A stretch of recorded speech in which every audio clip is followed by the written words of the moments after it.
বর্ষা ঋতু শান্ত স্নিগ্ধ পরিবেশে হঠাৎই যেন আবির্ভাব ঘটে এক গুরু গম্ভীরতার। কেঁপে ওঠে প্রকৃতি সহ কবির হৃদয়।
বর্ষার আগমনে প্রকৃতি সহ কবির হৃদয়েও যেন সৃষ্টি হয় বিরহ অভিমান সহ রোমাঞ্চ। তার হৃদয় গেয়ে ওঠে বিদ্যুৎ চমকিয়া যায় ক্ষণে ক্ষণে।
শ্রাবণের আকাশে মেঘের ঘনঘটা ও গুরু গম্ভীরতায় চঞ্চল হয়ে ওঠে প্রকৃতি। কবিতার হৃদয়ের চাঞ্চল্যকে ময়ূরের নৃত্যের সাথে তুলনা করে বলেছে,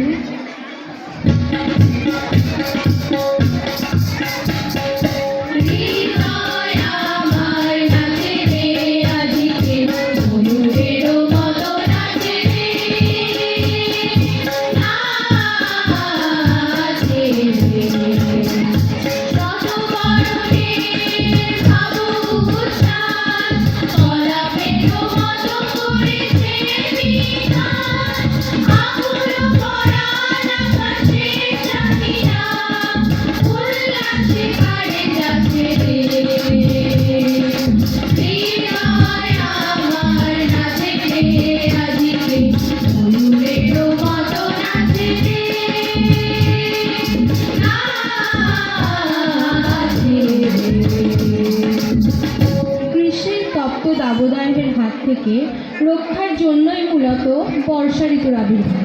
সারা বেলা ধরে চলতে থাকে অঝরে বাড়িধারা। শুভারম্ভ হয় ঘন পরিসন ঝঙ্কৃত ঘন নিশীথে।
ঘন মেঘ ও বজ্রপাতের মধ্য দিয়েই বর্ষার আবির্ভাব।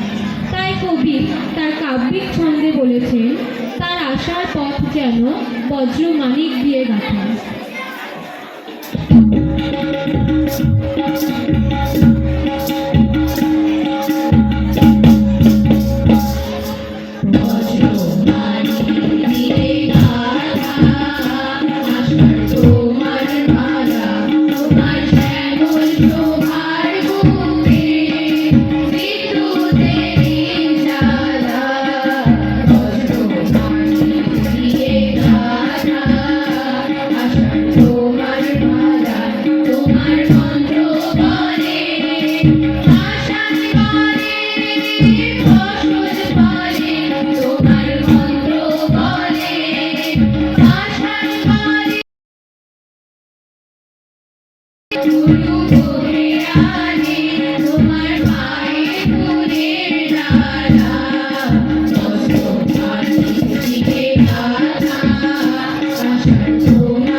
মেঘে ভরে উঠলেও কদম, কেয়া, জুই ফুলের সুগন্ধে বিমোহিত হয়ে ওঠে প্রকৃতি, সজ্জিত হয় নবরূপে।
গ্রীষ্মের প্রখর দাবদাহে প্রকৃতি যখন তৃষ্ণার্ত চাতক হয়ে ওঠে, ঠিক সেই সময় বর্ষা এসে আমাদের তৃষ্ণা নিবারণ করে। তবে শ্রাবণের বেলা শেষে সমস্ত রোমাঞ্চের অবসান ঘটিয়ে বর্ষা পুনরায় বিদায় নিতে শুরু করে।